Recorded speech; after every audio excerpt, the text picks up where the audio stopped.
الحمدللہ والصلاۃ والسلام علی رسول اللہ وعلی آلہ وصحبہ اجمعین، اما بعد فاعوذ باللہ من الشیطان الرجیم، بسم اللہ الرحمن الرحیم، رب اشرح لی صدری ویسر لی امری واحلل عقدۃ من لسانی یفقہوا قولی۔ السلام علیکم ورحمۃ اللہ وبرکاتہ، my dear brothers and sisters, and welcome to another episode of Saturday night live with me Raja Zia ul-Haq. اور آج میری خوش قسمتی ہے کہ میں ایک پاکستان کی بڑی مشہور پرسنالٹی اور ماشاء اللہ ایک بہت بڑے عالم دین مفتی طارق مسعود صاحب کے ساتھ یہاں موجود ہوں، انہیں کے اسٹوڈیو میں کراچی میں۔ مفتی صاحب السلام علیکم ورحمۃ اللہ۔ وعلیکم السلام ورحمۃ اللہ وبرکاتہ۔ کیسے مزاج ہیں؟ الحمدللہ، اللہ کا شکر ہے۔ بہت دفعہ آپ کو یوٹیوب پہ دیکھا ہے، آج پہلی دفعہ آپ سے ملاقات کر رہا ہوں، بہت خوشی ہو رہی ہے ماشاء اللہ۔ جزاکم اللہ، مجھے بھی خوشی ہو رہی ہے، آپ کے بھی ہم نے کچھ فضائل سنے ہوئے ہیں، کافی ماشاء اللہ کام کر رہے ہیں آپ۔ اچھا مفتی صاحب، آج کا ہمارا جو موضوع ہے وہ بیسکلی ہے کہ فتنے کا دور، ہم اس پہ بات کریں گے جی۔ اور ہمارا ہمیشہ کوشش یہ ہوتی ہے کہ جو نوجوان نسل ہے ہماری آج کل، اس کے جو مسائل ہیں اس پہ ہم ذرا بات چیت کریں اور یہ دیکھیں کہ ہم کس طرح سے اپنی یوتھ کو ایک ڈائریکشن دے سکتے ہیں کہ وہ سیدھے سمت پہ آ جائیں، سیدھے رستے پہ آ جائیں، گناہوں کی زندگی کو چھوڑ دیں، اللہ تعالیٰ سے اپنے آپ کو جوڑیں۔ اور اس راہ میں یہ جو اللہ کی طرف جانے کا راستہ ہے، اس میں جو ان کے سامنے رکاوٹیں درپیش ہیں، جو فتن اس وقت ہیں اور جس کو ہم فتنے کا دور کہہ سکتے ہیں، ان کے بارے میں آج آپ سے بات کریں گے۔ تو سب سے پہلے میں سورۃ الکہف کی روشنی میں اگر دیکھا جائے، کیونکہ میں سمجھتا ہوں کہ بہت ہی زبردست سورہ ہے اس اعتبار سے کہ اللہ تعالیٰ جہاں پہ نوجوانوں کا ذکر کرتے ہیں جو کہ غار میں چلے گئے اور ان کا آپس میں متحد ہونا، توحید کے اوپر آنا اور پھر اکٹھا ہو جانا، یعنی کہ اللہ تعالیٰ کی توحید میں اکٹھے ہونا اور اپنے کلچر کو، اپنے پریکٹسز کو جو ان کے ارد گرد ہو رہی ہیں ان کو علل اعلانیہ کہہ دینا کہ ہم اس کو نہیں مانتے، یہ جو کچھ ہو رہا ہے یہ غلط ہو رہا ہے۔ سب سے پہلے میں آپ سے یہ پوچھنا چاہوں گا کہ آج کی جو نوجوان نسل ہے وہ اپنی صحبت کو ٹھیک کرنے کے لیے، اچھی صحبت اختیار کرنے کے لیے کیا کیا سٹیپس ایسے ہیں جو وہ لے سکتے ہیں، چاہے وہ اسکول میں ہوں، کالج میں ہوں، یونیورسٹی میں ہوں یا دیگر جس طرح لوگ محلے میں ہوتے ہیں، وہ کیا سٹیپس لے سکتے ہیں کہ وہ آپس میں ایک اچھی صحبت اختیار کریں؟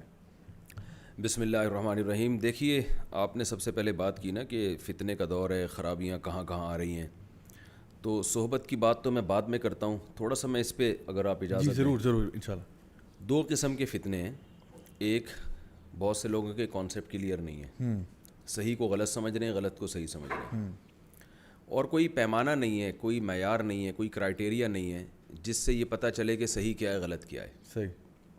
مثال کے طور پر ایک چیز گرم ہے، ایک صاحب اسے کہہ رہے ہیں کہ یہ ٹھنڈی ہے، یہ گرم نہیں ہے، دوسرا کہہ رہے نہیں بھائی یہ گرم ہے۔ تو آپ جب تک کوئی ایک پیمانہ یا کوئی معیار متعین نہیں کریں گے نا کہ گرم کی ڈیفینیشن کیا ہے، ٹھنڈے کی ڈیفینیشن کیا ہے، کتنا ٹیمپریچر ہو تو وہ گرم کہلاتا ہے، کتنا ٹیمپریچر ہو تو وہ ٹھنڈا کہلاتا ہے، جب تک یہ معیار آپ متعین نہیں کریں گے آپ قیامت تک لڑتے ہی رہیں گے۔ صحیح بات ہے، کیونکہ اس کی نظر میں جو گرم ہے وہ یہ ہے کہ بہت زیادہ ٹیمپریچر جب بہت زیادہ بڑھ جائے، وہ 30-40 ڈگری کو گرم مانتا ہی نہیں ہے۔ بالکل ٹھیک۔ تو اس وقت دنیا نا سر پھٹول رہی ہے، ایک دوسرے سے ٹکرے مار رہی ہے، کیونکہ ان کے پاس صحیح اور غلط کی کوئی ڈیفینیشن ہے ہی نہیں، صحیح کیا ہے غلط کیا ہے، بالکل، اور کوئی معیار ہی نہیں ہے کہ اس معیار پہ رکھا جائے گا۔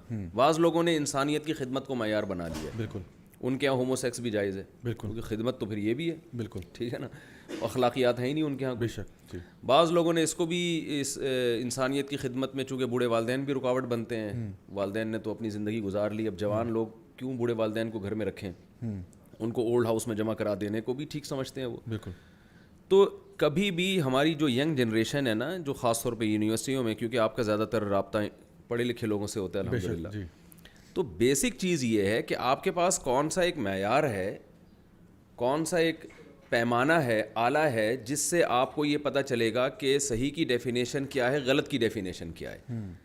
اس کے بغیر آپ کے کانسیپٹ کلیئر ہو ہی نہیں سکتے، آپ ساری زندگی ٹکرے ہی مارتے رہیں گے، اس بحث میں ہی لگے رہیں گے، عمل کا درجہ تو اس کے بعد ہے۔ تو سب سے پہلے اس پہ غور ہونا چاہیے۔ بے شک۔ تو یہ ہمارے دور کا ایک بہت بڑا فتنہ ہے کہ صحیح اور غلط جو ہے نا آپس میں مکس ہو گئے ہیں، یعنی کہ ڈیفینیشنز لوگ جو ہیں وہ اصل میں، یہ میں نے خود بھی آبزرو کیا کہ لوگ جو ہیں وہ آپس میں بحث کر رہے ہوتے ہیں ایک دوسرے کے ساتھ، اور انہوں نے جس ٹاپک پہ بحث کر رہے ہیں اس ٹاپک کو ڈیفائن بھی نہیں کیا ہوتا۔ جی، جس طرح آپ نے کہا نا کہ وہ مطلب وہ اس چیز کو کچھ اور سمجھ رہا ہے، وہ کچھ اور سمجھ رہا ہے، دونوں ایک دوسرے کے مخالف باتیں کر رہے ہیں، لیکن یہی نہیں پتا کہ ہم کسی اور چیز اس کو کچھ اور کہتے ہیں۔ یعنی جب بھی کسی سے بحث ہوتی ہے نا تو کچھ چیزیں کامن ہوتی ہیں جن کو پہلے سے مانا جاتا ہے۔ بالکل ایسے ہی۔ تو صحیح اور غلط کو ڈیفائن کرنے میں بھی کوئی نہ کوئی معیار پہلے متعین کرنا پڑے گا۔ تو جو مذہب ہے وہ تو دو لفظوں میں بتا دیتا ہے، مذہب کے علاوہ کسی کے پاس کوئی معیار ہی نہیں ہے، یعنی عقل تو کسی کو کچھ کہہ رہی ہے، کسی کا معیار کچھ اور ہوتا ہے۔ تو ایک فتنہ تو ہمارے دور میں یہ ہے کہ ہماری ینگ جنریشن کو صحیح اور غلط کی ڈیفینیشن معلوم نہیں ہے، اور اس ڈیفینیشن کو وضع کرنے کے لیے کوئی اصول اور ضابطے بھی ان کے دماغ میں نہیں ہیں. تو یہ ساری زندگی بیچارے ٹکریں مارتے رہیں گے دیوار سے، جس کو قرآن کہتا ہے کہ وادیوں میں حیران سرگردان گھومتے رہیں گے، یہ اور اندھیروں میں گھومتے رہیں گے. تو آپ مذہب کو نہیں مانتے، لیکن آپ پہلے یعنی جو لوگ نہیں مانتے ان کی بات کر رہا ہوں کہ پہلے اس کو طے کریں کہ صحیح کا فیصلہ کون کرے گا اور غلط کا فیصلہ کون کرے گا. یونائٹڈ نیشن سے کروانا ہے فیصلہ، امریکہ سے کروانا ہے، یورپ سے کروانا ہے، پروفیسر حضرات سے کروانا ہے، کس سے کروانا ہے. تو یہ جب تک آپ کو اس سوال کا جواب نہیں ملتا نا، آپ آگے جا نہیں سکتے. بالکل. پھر یہ اگلا مرحلہ ہے کہ صحیح کو جب آپ صحیح مان لیتے ہیں تو پھر اس پر عمل، تو بہت سی چیزیں اس میں عمل میں رکاوٹ بنتی ہیں. جیسے بہت سے لوگ بہت سی چیزوں کو غلط مانتے ہیں لیکن پھر بھی کر رہے ہیں. ڈرگس، نشہ ہے، سب مانتے ہیں غلط چیز ہے، لیکن ہماری یہاں ہماری یونیورسٹیوں میں بہت تیزی سے نشہ پھیل رہا ہے. تو اگر آپ یہ مان لیتے ہیں کہ صحیح کیا ہے غلط کیا ہے، یہ آپ کو پتہ چل جاتا ہے، تو پھر اس پہ موٹیویشن کے لیے آپ کو صحبت کی ضرورت ہوتی ہے. مثال کے طور پر نشہ ایک ایسی چیز ہے جس کو ساری دنیا غلط مانتی ہے کہ یہ ڈرگس یہ غلط چیز ہے، پوری دنیا میں پابندی ہے، لیکن لوگ کر رہے ہیں. سگریٹ کے ہر ڈبے پر لکھا ہوتا ہے خبردار سگریٹ پینا صحت کے لیے مضر ہے. بالکل جی. لیکن سب پی رہے ہیں. تو یہ ایک دوسرا فتنہ ہے کہ غلط کا علم ہونے کے باوجود آپ کر رہے ہیں. تو جب یعنی اس میں آپ کو جو موٹیویشن چاہیے نا، تو اس میں آپ کو صحبت تبدیل کرنے کی ضرورت ہے. صحبت کا کیا مطلب؟ جس گناہ میں آپ مبتلا ہیں، اگر انہی جیسے لوگوں کے ساتھ آپ بیٹھیں گے تو آپ اس گناہ میں آگے بڑھتے چلے جائیں گے. اس کو غلط کہہ کے بھی آپ کر رہے ہوں گے. سگریٹ ایسی چیز ہے کہ میں سگریٹ کی ایک مثال دے رہا ہوں، یہ ہر چیز پہ فٹ کی جا سکتی ہے یہ مثال. سگریٹ ایک ایسی چیز ہے کہ اگر آپ صبح شام سگریٹ پینے والوں کے پاس بیٹھو گے تو آپ سگریٹ پیو گے، اور اگر آپ ان لوگوں کے پاس بیٹھو گے جو نہیں پیتے سگریٹ تو آپ کو شرم آئے گی پیتے ہوئے. آپ اجازت مانگو کہ یار مجھے تھوڑا سا کام ہے. تو یہ صحبت کیا کرتی ہے کہ جس گناہ میں، جس برائی میں آپ مبتلا ہیں، جس برائی میں آپ پڑ چکے ہیں، اگر آپ چاہتے ہیں کہ میں اس برائی سے نکلوں تو سب سے پہلے آپ کو اپنی صحبت اور اٹھنا بیٹھنا چینج کرنا پڑے گا، اور ان لوگوں کے ساتھ آپ کو بیٹھنا پڑے گا جو اس برائی میں مبتلا نہیں ہے. بالکل. اور عملاً اس برائی کو چھوڑے ہوئے ہیں. دیکھیں پہلی دفعہ تو کسی نے سگریٹ پی ہوگی نا، لیکن اسی کو جیسے کرونا فرسٹ ٹائم تو ایک آدمی کو ہوا تھا نا، اس سے گلے مل کے اور اس سے جبیاں لے کے پوری دنیا میں کو کرونا میں ڈال دی ہے. ٹھیک ہے نا. ایسا تو نہیں ہے کہ ہر آدمی کو وہی جرثومہ، یعنی چائنا میں جس پہلے آدمی کو لگا تھا تو ہر آدمی کو پہلی دفعہ تھوڑی لگ رہا ہے، وہ تو وہیں سے ٹرانسفر ہو رہا ہے. تو فرسٹ ٹائم کسی نے سگریٹ پی، کسی نے شراب پیا، اس کے ساتھ بیٹھے لوگ، ملنا جلنا نہیں چھوڑا، تو ہوتے ہوتے یہ برائی پوری دنیا میں پھیل گئی. اس کی مثال ہے نبی صلی اللہ علیہ وسلم نے فرمایا کہ آدم علیہ السلام کے بیٹے قابیل نے حابیل کو قتل کیا تھا. تو آپ نے فرمایا دنیا میں جتنے بھی قتل ہوں گے نا، قابیل کو اس میں حصہ ملے گا. وجہ کیا ہے؟ فرسٹ ٹائم جرم کرنا بہت مشکل ہوتا ہے، کیونکہ قابیل کے سامنے کوئی پہلے ایگزامپل نہیں تھی انسانیت کو قتل کرنے کی، کوئی ایگزامپل نہیں تھی. اس نے بہت ہمت کی اور اپنے دل پہ پتھر رکھا، اپنے ضمیر کی بھی نہیں سنی اس نے. وہ بہت بڑا مجرم تھا. لیکن جب دنیا میں ایک مرڈر ہو گیا تو آئندہ کسی کے سامنے ایک ایگزامپل آ گئی، بھائی وہ بھی تو تھا جس نے قتل کیا تھا، تو اس کا کیا ہو گیا؟ وہ بھی تو زندہ رہا. اس سے انسپریشن لے رہا ہے. وہ ایک چیز پہلے ہو چکی ہے، اب اس کو کرنا، دوبارہ ریپلیکیٹ کرنا آسان. جی ہاں، وہ آسان ہو جاتا ہے. اس لیے نبی صلی اللہ علیہ وسلم نے فرمایا قیامت تک جتنے قتل ہوں گے نا، ان سب کا وہ قابیل کو کچھ نہ کچھ حصہ اس میں سے ملے گا کہ تمہاری وجہ سے ہوا یہ. تو یہ ہے صحبت. صحبت کا فائدہ یہ ہوتا ہے کہ آپ جس گناہ میں کوئی مبتلا ہے، اگر آپ اس کے ساتھ بیٹھیں گے تو آپ ہزاروں تقریریں سنتے رہیں. چرسیوں میں بیٹھیں گے تو چرس پینا شروع کر دیں گے، ہیروئنچیوں میں بیٹھیں گے تو ہیروئن پینا شروع کر دیں گے. تو اس کا طریقہ یہ ہے کہ ان لوگوں میں بیٹھیں جو نیک لوگ ہیں، جو اس برائی سے اوائڈ کرتے ہیں، تو آپ پھر ویسے ہی ہونا شروع ہو جائیں. بالکل. اچھا مفتی صاحب، یہ جو آپ نے بڑی خوبصورت بات کی کہ سب سے پہلے ہم چیزوں کو ڈیفائن کرتے ہیں نا، اور آپ نے اس طرح بڑا اچھا یہ بات بیان کی کہ صحیح اور غلط کا فرق جو ہے وہ لوگوں کو معلوم نہیں ہے. جی. اچھا، میں چونکہ یہ سبجیکٹ پڑھاتا بھی ہوں اسلامک یونیورسٹی میں، جہاں پہ ہم اسلام کو مختلف مذاہب اور مختلف فکروں کے ساتھ اس کا کمپیریزن کرتے ہیں، اس میں یہ ایک چیز آتی ہے کہ جب اسلام میں تو ہمیں پتہ ہے کہ صحیح اور غلط کا تعین جو ہے وہ رب کائنات کرتا ہے. اللہ تعالیٰ نے جو بات بتا دی، نبی کریم صلی اللہ علیہ وسلم کے ذریعے جو بات ہم تک پہنچی، ہم کہتے ہیں وہ سر آنکھوں پہ انشاءاللہ سمعنا واطعنا کر کے ہم بات قبول کرتے ہیں. لیکن باقی یہ جو اس وقت سیکولر لبرل دنیا ہے، اس میں صحیح اور غلط کا تعین جو ہے نا، انہوں نے ایک بڑے خوبصورت کچھ الفاظ ہیں جو چناؤ ان کا کر لیا ہے. اصل میں ہمارا مقصد جو ہے زندگی کا، وہ ہے اللہ تعالیٰ فرماتے ہیں سورہ الذاریات میں وما خلقت الجن والانس الا لیعبدون. اللہ تعالیٰ فرماتے ہیں سورہ ملک میں الذی خلق الموت والحیات لیبلوکم ایکم احسن عملا. اللہ تعالیٰ نے موت اور زندگی کو پیدا کیا تاکہ ہمارا امتحان لیا جائے. یہ مسلمان ہونے کے ناطے ہمیں معلوم ہے. لیکن ویسٹرن ورلڈ میں اگر آپ دیکھیں تو وہ کہتے ہیں مقصد کیا ہے؟ وہ کہتے ہیں مقصد ہے اپنے آرام کو, اپنی خوشی کو میکسیمائز کرنا اور اپنے دکھ درد کو منیمائز کرنا. یعنی کہ اس کو ایک ہیڈنزم بھی کہتے ہیں, اس کا ایک خاص اس کے پیچھے ٹرم ہے کہ آپ اپنے خوشیوں کو بڑھائیں, اپنے پلیجر کو بڑھائیں, اپنی جو لذتیں ہیں زندگی کی ان کو انجوائمنٹ کو بڑھا دیں اور اپنے غموں کو کم کریں. یہ زندگی کا اصل مقصد ہے. اچھا, پھر انہوں نے جب اس کے اوپر تحقیق کی اور سوچا اور بڑے بڑے ان کے مفکر جو ہیں وہ آئے, انہوں نے کہا کہ بھئی یہ اگر کریں گے تو پھر اگر مثال کے طور پہ اگر 6 لوگ ہیں اور وہ کسی ایک خاتون کے ساتھ زیادتی کرنا چاہ رہے ہیں تو 6 لوگوں کا فائدہ ہو رہا ہے اور ایک کا نقصان ہو رہا ہے, تو ہماری فکر کے مطابق تو وہ جو 6 لوگ کر رہے ہیں وہ صحیح کر رہے ہوں گے, کیونکہ زیادہ لوگوں کا فائدہ ہو رہا ہے, ایک کا نقصان ہو رہا ہے تو زیادہ فائدہ ہو رہا ہے نا. تو پھر انہوں نے کہا نہیں, اس میں کچھ گڑبڑ ہے. پھر انہوں نے ایک پرنسپل انٹروڈیوس کرایا جس کو وہ کہتے ہیں ہارم پرنسپل. ہارم پرنسپل سے مراد یہ ہے کہ ہاں مطلب نیکی یعنی آپ اچھے کام جو ہیں اپنے خوشی کو بڑھائیں لیکن کسی کا نقصان نہ ہو. یعنی صحیح اور غلط کا تعین کیا ہے کہ آپ اپنے شغل کو, اپنی انجوائمنٹ کو, اپنے چسکے کو زندگی میں اس کو بڑھائیں, بس کسی کا نقصان نہیں ہونا چاہیے.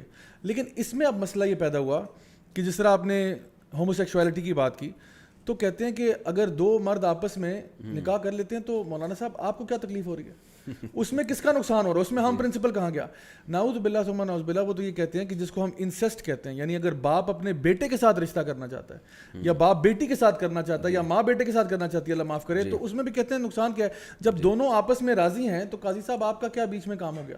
تو اس پرنسپل کے اوپر, حالانکہ ہم سب کو پتہ ہے فطرتی طور پر کہ یہ انتہائی گندا اور گھنونا کام ہے, لیکن بہرحال ان کے پرنسپل میں اب یہ فٹ نہیں آتا. اور اس طرح کی بہت ساری مثالیں دی جا سکتی ہیں کہ اگر ہم ویسٹ کو تھوڑا سا پڑھ لیں کہ وہ کس فکر کو آگے بڑھا رہے ہیں تو ہمیں پتہ چلے کہ وہ واقعی میں اس جگہ پر انسان کو لے جاتی ہے جہاں پہ پھر کوئی دین ایمان نہیں بچتا, انسان کو اپنے آپ سے نفرت ہو جاتی ہے, بلکہ انسان یہ سوچتا ہے کہ میں اگر نہ ہوتا تو کیا ہوتا. اسی لیے آپ دیکھیں ایسے ممالک میں نا سوسائڈ, ڈپریشن ریٹس اتنے زیادہ ہو چکے ہیں. تو الحمدللہ یہ جو آپ نے بات کی, میں اسی کو آگے بڑھاتے ہوئے یہ کہنا چاہ رہا تھا آپ سے کہ الحمدللہ یہ جو آپ نے کہا نا کہ ایک ہوتا ہے انسان کسی گناہ کو یا برائی کو برائی جانتا ہے اور پھر ہے کہ اپنے آپ کو اس سے بچاتا ہے. یہ 2 بالکل مختلف چیزیں ہیں. یعنی مجھے پتا ہے کہ جس طرح آپ نے کہا کہ سگریٹ نوشی بری ہے لیکن پھر بھی پی رہا ہوں, اس کا مطلب ہے کہ میں نے ابھی صحیح طرح سے یہ بات ہضم نہیں کی. تو یہ بالکل مختلف چیزیں ہیں. اچھا, صحبت کے اعتبار سے بھی آپ نے بڑا خوبصورت کہا کہ یعنی انسان انہی لوگوں کے ساتھ پھر اٹھتا بیٹھتا ہے جہاں پہ اس کو لگتا ہے. اور ہمارے ماں باپ, مجھے یاد ہے بچپن میں وہ کہاوت بھی سنی تھی, خربوزے کو دیکھ کے خربوزہ رنگ پکڑتا ہے. اور ہمارے ماں باپ تو یہ کہتے تھے کہ بیٹا لائک بچوں کے ساتھ آگے نا کلاس میں سب سے آگے بیٹھنا. اور بات ہے ہم پیچھے بیٹھتے تھے تو پھر فائدہ نہیں ہوا. لیکن بہرحال کہنے کا مقصد یہ تھا. تو اگر ہم دنیاوی اعتبار سے یہ چیز سمجھتے ہیں کہ اگر میں نے دنیا میں آگے بڑھنا ہے تو کبھی میں نکموں نالائقوں کے ساتھ صحبت اختیار نہیں کروں گا, تو پھر دین کے اعتبار سے بھی اگر ہم اس کو امپورٹنس دیتے ہیں تو پھر یہی صحبت اختیار کرنی چاہیے. جی بالکل ایسے ہی ہے. یہ تو ایک ایسی چیز ہے نا جو آپ مجھ سے زیادہ جانتے ہوں گے, میڈیکل سائنس نے بھی اس کو پروو کیا ہے کہ انسان ماحول سے متاثر ہوتا ہے, اور قرآن و سنت سے تو یہ بہت زیادہ واضح ہے. یہ بالکل نبی صلی اللہ علیہ وسلم نے فرمایا کہ اچھا ہم نشین جو ہے اس کی مثال ہے عطر کی, عطار کی ہے. جیسے عطر فروش خوشبو کی دکان ہو, آپ بیٹھیں گے وہ دے دے گا, ہو سکتا ہے نہیں دے تو خوشبو تو آتی رہے گی. اور برے صحبت کی مثال ایسے جیسے بھٹی, وہاں بیٹھیں گے بدبو آئے گی, نہیں تو ہو سکتا ہے چنگاری کوئی لگ جائے, کپڑے بھی جل جائیں آپ کے. تو ہمارے ہاں اتنا یہ جو ایک براڈ مائنڈڈ بنا جا رہا ہے نا کہ بے لگام گھوڑا میں اس کو کہتا ہوں. یعنی اس زمانے کا ایک بہت بڑا فتنہ یہ ہے کہ ہر الٹے کام پہ لیبل بہت اچھا لگایا جا رہا ہے. جی, برانڈنگ اچھی ہوتی ہے, برانڈنگ بہت ٹائٹ ہو رہی ہے. بالکل. یعنی ہمارے ایک دوست ہیں, وہ آئرلینڈ سے آئے, مجھے کہنے لگے کہ یار یہ وہاں ڈپریشن کے مریض بہت ہیں. میں خود آسٹریلیا گیا ہوں تو وہاں ڈاکٹروں نے مجھے خود بتایا کہ میں حیران ہو رہا تھا یار آسٹریلیا میں ڈپریشن کی تو کوئی چیز, ہمیں تو ڈپریشن اس پہ ہو رہی تھی, یہاں کوئی ٹینشن ہی نہیں ہے کہ ہم تو ٹینشن ہو کے آتی ہیں نا, تو کوئی ٹینشن ہی نہیں ہے وہاں پہ, سب کچھ صحیح ہو رہا ہے, چھینک بھی نہیں آئی نہ کھانسی آئی مجھے اتنے دن جتنے دن میں وہاں رہا. تو ان کو کس بات کی ٹینشن ہے؟ تو ہر چیز پہ لیبل بہت اچھا لگایا جا رہا ہے. وہ مجھے کہنے لگے کہ یہی ہیروئن اور چرس جو ہے نا, اگر یہ لوگ حلال کریں گے نا تو اس پہ اینٹی ڈپریشن اس کی پنی پہ لکھ کے لکھ دیں گے اور ٹیبلٹ بنا کے پبلک کو کھلانا شروع کر دیں گے. ہیروئن کو آپ اگر اینٹی ڈپریشن کا نام دیں تو بہترین نام ہے, کیونکہ اس سے ڈپریشن جتنی ختم ہوتی ہے نا, اتنی یہ ہیروئنچی سے پوچھے تو وہ آپ کو بتائے گا, وہ کہے گا یار تم کیا ڈپریشن پہ بیانات سنتے ہو, نفسیاتی ڈاکٹروں کے پاس جا کے ٹائم ویسٹ کرو, ایک چھٹا لگاؤ ہمارے ساتھ, پتہ چلے گا یہ اس میں کیا ہے. لیکن ظاہر ہے اس کے سائڈ افیکٹ کتنے ہیں, اس کے نقصان کتنے ہیں, وہ ڈپریشن بڑھا رہی ہے اصل میں, کم نہیں کر رہی. تو آج دنیا میں ہر غلط چیز کو اچھی پیکنگ میں بیچا جا رہا ہے. تو یہ عورتوں کی آزادی کے نام پہ ان کا استحصال ہو رہا ہے, ان کا بیڑا غرق ہو رہا ہے. تو اسی طرح یہ جو براڈ مائنڈڈ بن رہے ہیں کہ ہم آزاد ہیں, تو ماں باپ کہتے ہیں بچے کو ایکچولی بیٹھنے دیا جائے, وہ ادھر بیٹھتا ہے ادھر بیٹھتا ہے, اسے اپنی زندگی خود متعین کرنی ہے, وہ خود آگے جائے گا, اچھوں میں بیٹھے برے میں بیٹھے, ہمیں اس سے, وہ لڑکیوں میں بیٹھ رہا ہے لڑکوں میں بیٹھ رہا ہے, وہ کیا کر رہا ہے, اس سے ان کو کوئی غرض نہیں ہے. یعنی یہ کہا جاتا ہے یہ مسجد ہے, یہ شراب خانہ ہے, تمہاری مرضی جہاں جاؤ. تو میں ایسے والدین سے کہتا ہوں کہ پھر اس کو چرسیوں میں بھی آپ بیٹھنے دیں نا, بالکل, آپ ہیروئنچیوں میں بھی بیٹھنے دیں اس کو آپ, کہ وہ وہاں بھی بیٹھے, وہ کہتے ہیں نہیں وہ غلط ہو جائے گا. تو جب یہاں غلط ہو سکتا ہے تو وہاں غلط کیوں نہیں ہو سکتا وہ. تو صحبت جو ہے اس کا اتنا زبردست اثر ہوتا ہے. مذہب میں تو اس کی اتنی اہمیت ہے کہ ایک عالم بڑی پیاری بات فرما رہے تھے. انہوں نے ایک سوال پوچھا اپنے جو شاگردوں سے کہ بتاؤ کوئی تابعی صحابی کے برابر ہو سکتا ہے؟ کہ نہیں ہو سکتا. کوئی تبع تابعی تابعین کے برابر ہو سکتا ہے؟ نہیں ہو سکتا. وجہ کیا ہے؟ صحابی نے پیغمبر کی صحبت اٹھائی ہے, انہوں نے جو اسلام کو سمجھا ہے وہ کوئی اور نہیں سمجھ سکتا. تو اگر آپ اسلام کی بیس پہ کسی کو فضیلت دیتے ہیں تو اس میں سب سے پہلا نمبر صحابہ کا ہے, کیونکہ وہ محمد صلی اللہ علیہ وسلم کے ساتھ رہے ہیں. وہ جس طرح سمجھ سکتے تھے بعد والے نہیں سمجھ سکتے. تو یہ بہت اہم چیز ہے کہ آپ کا اٹھنا بیٹھنا کن لوگوں کے ساتھ ہے. جیسے باہر سردی ہوگی تو آپ کو لگے گی, آپ متاثر ہوں گے, آپ لوہے کے بنے ہوئے نہیں ہیں. گرمی ہوگی تو آپ گرمی کا اثر آپ کی باڈی پہ ہوگا. تو اسی طرح باہر کا ماحول اگر اچھا ہے تو اس کا اثر آپ پہ ہوگا. باہر کا انوائرمنٹ اگر برا ہے تو اس کا اثر بھی آپ کے اوپر لازمی ہوگا. چاہے آپ کتنے ہی اچھے ہوں اور کتنے ہی آپ کہتے ہو میں بہت مضبوط آدمی ہوں, میں کسی سے متاثر نہیں ہوتا, یہ غلط بات ہے. انسان متاثر ہوتا ہے. اچھے لوگوں کے ساتھ رہے گا تو اچھائی آئے گی اس کے اندر, بروں کے ساتھ رہے گا تو برائی آئے گی. اچھا, اس میں مجھے امام الغزالی رحمہ اللہ کا ایک قول یاد آ رہا ہے. انہوں نے کہا کہ برا دوست جو ہوتا ہے وہ سانپ سے بھی بدتر ہوتا ہے. انہوں نے کہا اس لیے کیونکہ اگر آپ کو سانپ ڈس لے تو زیادہ سے زیادہ موت کے منہ میں اتار دے گا, لیکن برا دوست اگر تمہیں ڈس لے تو تمہیں جہنم کے منہ میں اتار دے گا.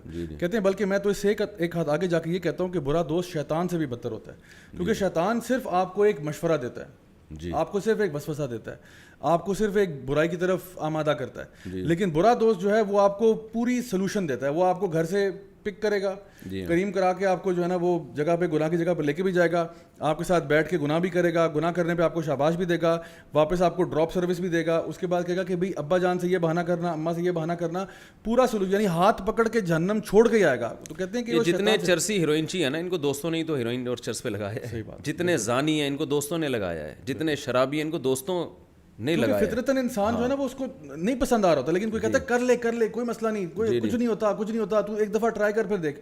تو وہ جو آپ صحیح کہہ رہے ہیں کہ جو یہ پیئر پریشر کریٹ ہوتا ہے آپ کے ساتھ دوستوں یاروں کا, واقعی میں یہ ہر بندے کے بس کی بات نہیں ہے. کہ وہ تھوڑا سا چٹکلا بھی سنا دوں, جتنے 2-3 شادیوں والے ہیں نا وہ یہاں سے گھوم پھر کے گئے ہوئے ہیں. اچھا, صحبت کا اثر ہے نا.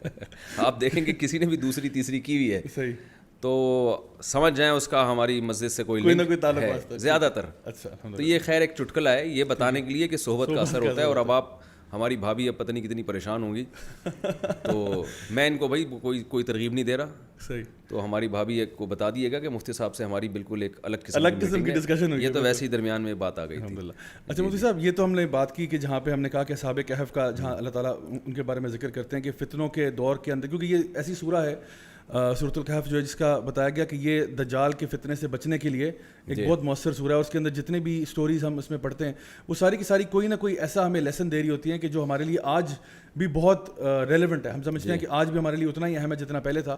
تو اس اعتبار سے تو سب سے پہلے تو ہم کہتے ہیں کہ جس طرح جو بھی نوجوان ہے, ہمارا پہلا آج کی بات یہ تھی کہ ان کو چاہیے کہ وہ اچھی صحبت اختیار کریں اس فتنے سے بچنے کے لیے جو بھی ان کے ارد گرد ہے.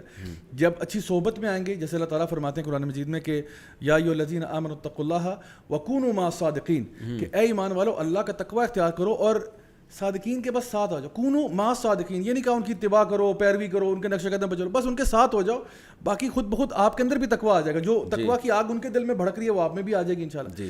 اچھا, اس کے بعد میں چاہتا ہوں کہ ہم یہ بات کریں کہ علم کا فتنہ, جس طرح ہم نے سورۃ الکہف کے اندر ہم نے ایک بات دیکھی کہ جہاں پہ موسیٰ علیہ السلام اور خضر علیہ السلام کا واقعہ اس میں جو ہے نا مینشنڈ ہے, جہاں پہ موسیٰ علیہ السلام علم سیکھنے کے لیے خضر علیہ السلام کے پاس جاتے ہیں اور پھر وہ پوری کہانی ہے. اچھا, علم کا فتنہ یہ ہے کہ انسان علم کہاں سے لیتا ہے, کن لوگوں سے لیتا ہے, کن کی صحبت اختیار کرتا ہے, اور وہ جو علم ہے کہیں علم کے اندر وہ اپنے آپ کو بہت پھنے خانہ سمجھنا شروع کرتے ہیں. یعنی کہ وہ جب علم تھوڑا بہت اس کے پاس آتا ہے کہیں وہ یہ نہ سمجھے کہ میرے اوپر کوئی نہیں ہے علم والا, میں سب سے اوپر ہوں علم کے اندر. تو یہ جو فتنہ ہے علم کے اعتبار سے, جہاں پہ انسان اپنے آپ کو کہتا ہے کہ بھئی میں کسی, یعنی دو چیزیں مطلب دلوں کے امراض کی اگر ہم بات کریں تو یا تو شبہات ہیں یا شہوات ہیں. تو شہوت جو ہے نا اس کے بارے میں علماء کہتے ہیں کہ جی شہوت سے انسان پھر باہر آ سکتا ہے, کیونکہ انسان کو پتہ ہے میں غلط کام کر رہا ہوں, کوئی فحش کام ہے, کوئی گندا کام ہے, تو دل اس کا ملامت کرتا رہتا ہے کہ یار تم یہ غلط کر رہے ہو, تو وہ کہیں نہ کہیں ہو سکتا ہے توبہ کر لے. لیکن جو شبہات میں پڑ گیا نا وہ پھر ہو سکتا ہے کبھی واپس نہ آئے, کیونکہ وہ اب اپنے وہ جو شبہ ہے اس کا وہ یقین میں بدلنا شروع ہو جاتا ہے اور پھر وہ بالکل ڈی ٹریک ہوتا ہے. اس کے بارے میں تھوڑی رہنمائی دو چیزیں میں عرض کروں گا آپ کے سامنے. ایک تو یہ کہ یہ جو شبہات کی بات ہے نا, آج بہت سے لوگ دین کی طرف آتے ہیں تو قرآن و سنت کے نام پہ غلط گائیڈنس دی جاتی ہے ان کو, وہ پھر وہ غلطیاں کر رہے ہوتے ہیں جو پہلے سے کر رہے ہیں, لیکن اس پہ شریعت کا لیبل لگا دیتے ہیں. بالکل صحیح. یہ سورہ ناس جو نازل ہوئی ہے, من شر الوسواس الخناس الذی یوسوس فی صدور الناس من الجنۃ والناس, اے اللہ میں وسوسے ڈالنے والوں سے پناہ مانگتا ہوں جو جنات میں سے بھی ہیں انسانوں میں سے بھی. جنات تو شیاطین ہیں اور انسان بھی وسوسے ڈالتے ہیں, ہر چیز میں شبہ پیدا کر دیتے ہیں. آپ دیکھیں آج بہت سے اسکالرز ایسے ہیں, جب آپ ان کی اسپیچز سنیں آپ کو ہر چیز میں شک ہو جائے گا کہ یار یہ ساری امت ابھی تک گھاس کھا رہی تھی, یہ جتنے بڑے بڑے ائمہ تھے, محدثین تھے, ان کو تو کچھ پتہ ہی نہیں تھا. دین تو انہوں نے سیکھا ہے آ جا کے.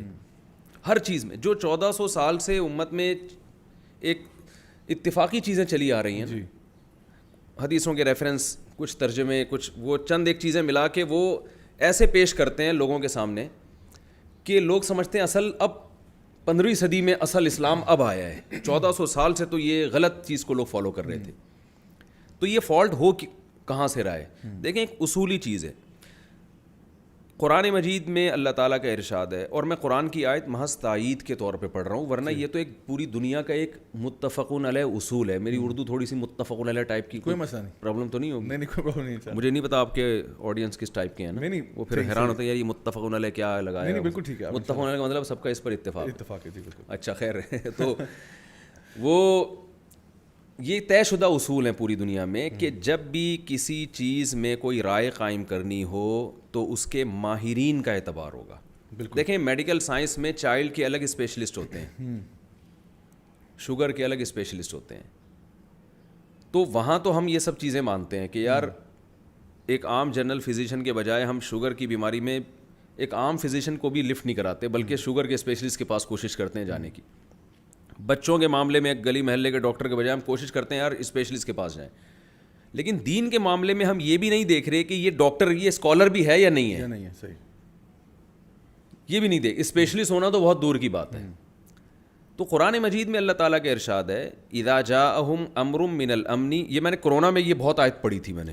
جب کرونا کا مسئلہ شروع ہوا تھا نا, تو کرونا کا مسئلہ جب شروع ہوا تھا تو بہت سے علماء کی تحقیقات آ رہی تھی کہ کرونا کچھ بھی نہیں ہے. تو میں کہتا تھا کہ قرآن ہمیں یہ کہتا ہے کہ جو جس کی فیلڈ ہے اس میں بولنے کا اسی کو حق ہے. اب یہ کرونا ہے یا نہیں ہے یہ علماء کی فیلڈ نہیں ہے, یہ میری فیلڈ نہیں ہے, یہ علماء کی فیلڈ نہیں ہے, یہ ڈاکٹروں کی فیلڈ ہے. تو ڈاکٹروں کی سے پوچھا جائے گا, اس میں فیس بک سے یا یوٹیوب سے نہیں پوچھا جائے گا کہ آپ نے گوگل پہ لکھا. گوگل پہ تو کوئی بھی کچھ بھی لکھ کے ڈال رہا ہے. اچھا مفتی صاحب میں اس میں تھوڑا سا بس ایڈ کرتا چلوں, اس میں جو آپ نے بات بتائی وہ یہ کہ یوٹیوب نے آپ کو پتہ ہے کرونا کی جب ویڈیوز آنا شروع ہوئی نا, لوگوں نے ہر بندے نے #COVID-19 شروع کر دیا. یوٹیوب نے ویڈیوز کو بلاک کرنا شروع کر دیا یا ان کی ویورشپ کو ختم کر دیا یا ان کو آف کر دیا کہ جو بندے ان کو لگا کہ